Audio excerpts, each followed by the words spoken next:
Ito na po pala yung sa katabi kong area. Diyan yung sa akin, di ba? Yan yung Melina eh.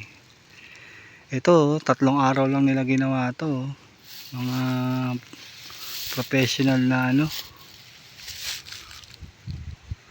Sila kasi talaga yung caretaker dito dati pa.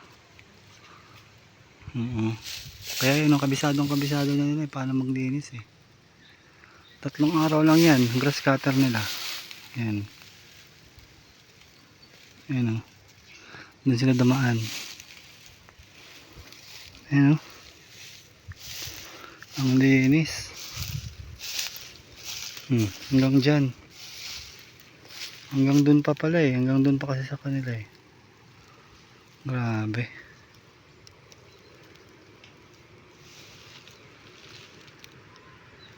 Oh. Linis na linis ah. Ganun pala diskarte. Pag i-grass cutter, wag mo isasagad para di matamaan yung bato.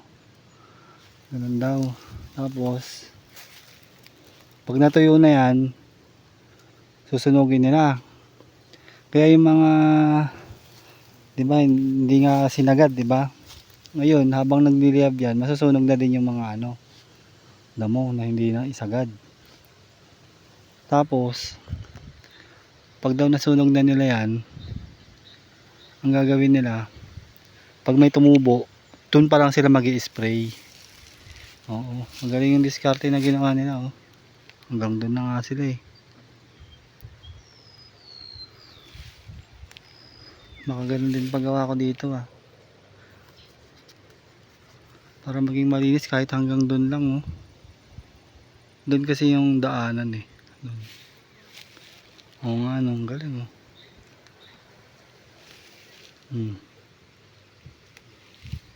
Mga dalubhasa itong trabaho oh.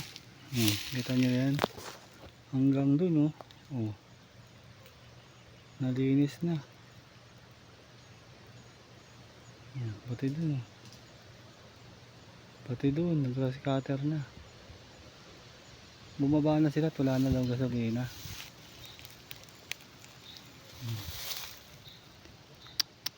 Ang galing ah. Kung magpapag-grass cutter ako sa kanila. Grabe, ang bilis.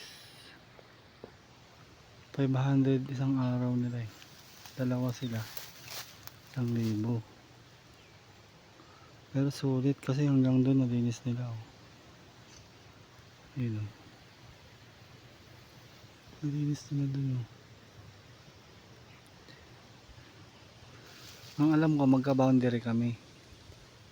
Kaya pag nalinis nila hanggang doon sa taas nila, makikita ko yung guhit dyan. Kung saan talaga yung...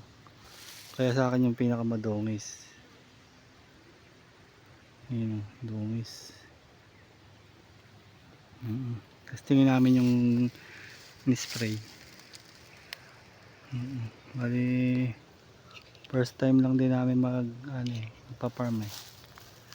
Magtatanim ng gulay-gulay, tapos maglinis ng area. Kaya nangangapa pa kami. Ayan. Dungis pa. Pero doon sa area doon medyo malinis na nun eh. Dahil ba kasi kaming ginawa eh, gumawa pa kami ng daan. Diba? O ano pa. Pero iba rin talaga sila gumawa. Magaling. Diba? Magandahan nito, itong may-ari ng area na to. Malapit lang dun sa mismong bahay namin, sa baba. Parang ano lang, 1 minuto lang o 2 minuto. Magkalapit lang talaga. Parang ito yung sa amin. Sa kanila dito mga 100 meter lang. Ganun lang kalapit. Pinakamahaba na yung 200 meter.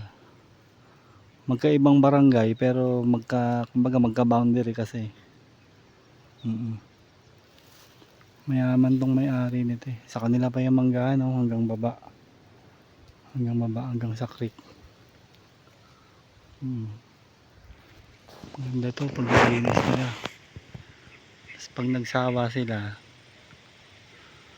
pag may pera tayo, kukunin natin yan.